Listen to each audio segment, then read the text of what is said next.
Hello, this is Nox and welcome back to another video. Today I'm going to be going over an idea that has been kind of brewing in my mind for a little while, regards to a potential end update for 1.18. A lot of people have actually come up with this particular sort of theory that the next major update would be for the end, and it kind of makes sense seeing as we've had the Nether one last year and we're having the Caves and Cliffs this year, so it kind of makes sense that the end is finally going to get an update. So I've got a few ideas based around that which could potentially work to sort of connect all of the worlds together and should give it a little bit more of an interesting vibe and possibly give you more of a reason to do certain things, whereas at the moment there isn't always reason to bother. If you've got everything you need from the end, then why bother going out there again? And if you've got an actual shulker farm that you've made, which you can do obviously in 1.17, you should be able to do that. And currently now, if you've done it via cheats by making a spawner, you have actually no real need to be bothering going out there if you've got the enough elytras and everything. So I've had kind of an idea that could actually be useful for an actual a structure in the overworld that I don't actually think gets a lot of love anymore and nobody really pays much attention to it, and that is the jungle temple. So the jungle temple could actually be used as a way to perhaps get some sort of like a special idol in them. A bit kind of like the idea of a Indiana Jones sort of storyline, where you'd need to go into this temple and sort of disarm a few traps, which is already in place in that particular structure anyway, but perhaps they could all be slightly changed over so it would be a little bit more interesting than it is currently. And then once you've got these particular item, this like idol or something out of the jungle temple, it would actually give you the ability to then go and enter into another structure which is actually found in the end. And the idea for that is an end shrine. And the end shrine would be kind of like an area where you'd be able to summon in something particular. This would actually allow you to summon in a new mob altogether. Actually, I'm going to need to go down. And this would be, I mean, I thought of something like a bit like the Traveller. So they would kind of be like the wandering traders are, but instead of you have to wait for them to turn up, you actually have to summon these in. And a way to connect all of the dimensions again could possibly be the way to summon in this Traveller is you have to go to these particular shrines that are found on the other end islands that currently don't have anything. You perhaps could complete a small little maze puzzle or something like that to get into the central area. Then you'll need certain items, like you do with the Wither, to actually respawn it, to like summon it in, same as with the dragon and the Wither. This one would actually need nether quartz ore block, so you'd need to use a silk touch to actually get the block of nether quartz ore rather than the standard quartz. So that means you actually have to go and get it from the nether rather than getting it from like pickling trading.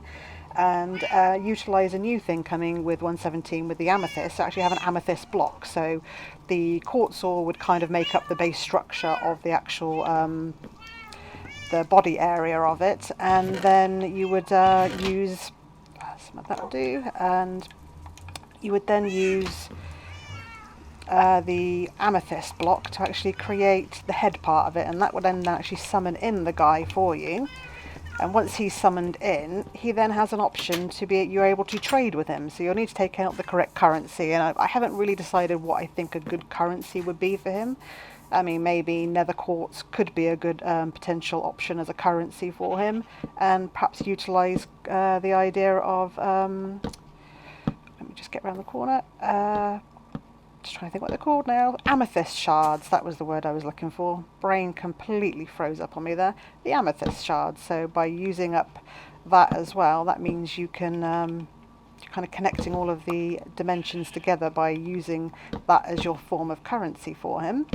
And then he has this option of being able to sell you some potentially really good items, that especially for sort of end game. They're more like end game items than they are early game items. So they would be things like, some of the more common items that he could perhaps sell you would be things like Dragon's Breath. So that would be a little bit easier and perhaps not quite so tedious if you wanted to have lots of lingering potions. Possibly some shulker shells, maybe only like 4 or 6 maximum, but he could sell you those as well. possibly end rods, because they are found in the end cities as well, and maybe some of the like the armor that you can actually find in the end cities as well.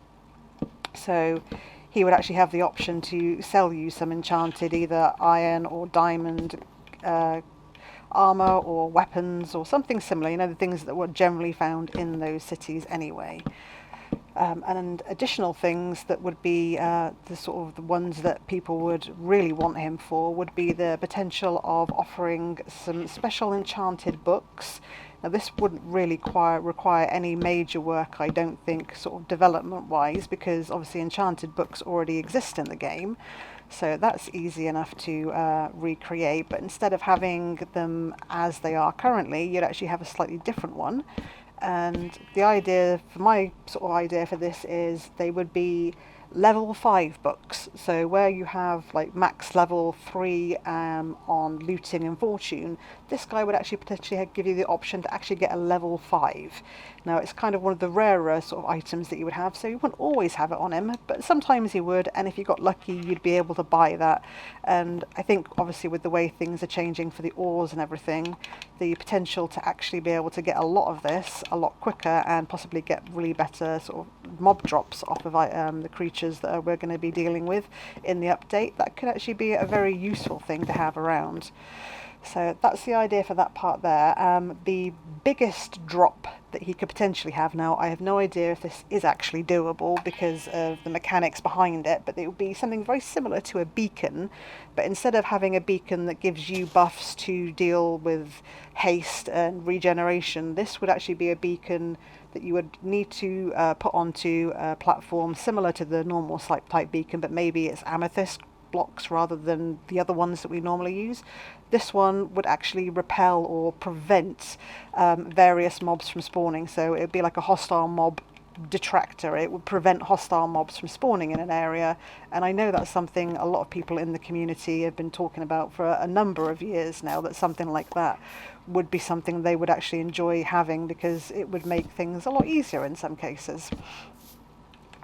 So that is that's kind of a basic idea there for him. And another thing that I thought might be kind of interesting, because obviously we have the Endermen that go around all of the time, and they're always stealing our blocks. I know you can actually use various updates on the system to actually prevent that, so you can turn off the mob griefing, or you can get an add-on pack that actually switches it off altogether so Endermen can't grief anything.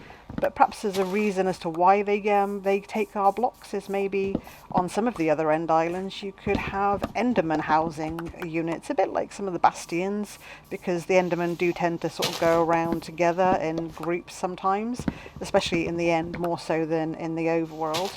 But perhaps in these little cities where they live, it could be a case that you'd find shulkers with random items in it. So you could end up with a shulker box, I mean, rather than an actual, the shulker itself, the creature. You could have maybe, let me just get my wood over there we go. It could be you would have maybe a whole shulker box full of a particular item. So that would be very useful, say, if it was sand, because they can pick up sand, because I think that's another one they can pick up. So that would be a useful way of potentially getting shulkers of sand, which currently there is no way of actually sort of farming that at the moment, and I don't think that would make it a farmable option anyway, but it would be nice to perhaps find certain things like that you could collect. You could also find grass and maybe podzol if they can pick that up. All the blocks that they can find, you could find a shulker either full of that, or a shulker with just lots of random different items in it, that anything that Enderman can pick up, you could find in these boxes, and that would be it would give you a bit more of incentive to perhaps go out and hunt for these sort of different end cities, rather than just going just to the normal end cities to get the elytra and the other things in it. This would actually give you a bit more of a purpose with some of the end area.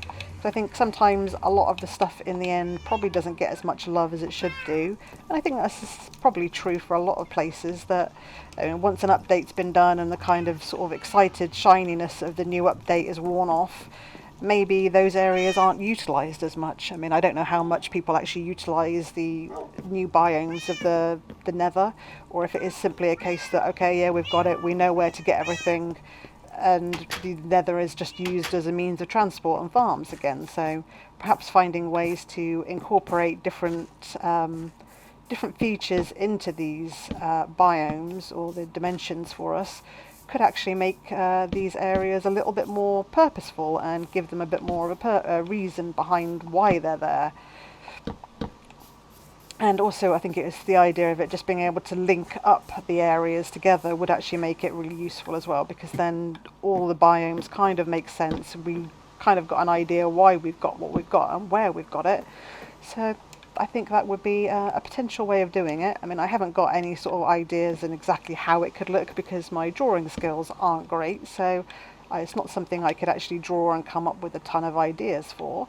But that is the general gist of it, that you would be able to find various things in the end that relates to things that currently already happen. And like I said, if there's a guy that is a bit like a wandering trader, but you kind of summon him in and he has various different things that he can sell you, but sometimes some of the really good stuff that you would want, it kind of makes it a bit more worthwhile in regularly going out to some of these end cities and the end islands in general to see if you can actually find something useful.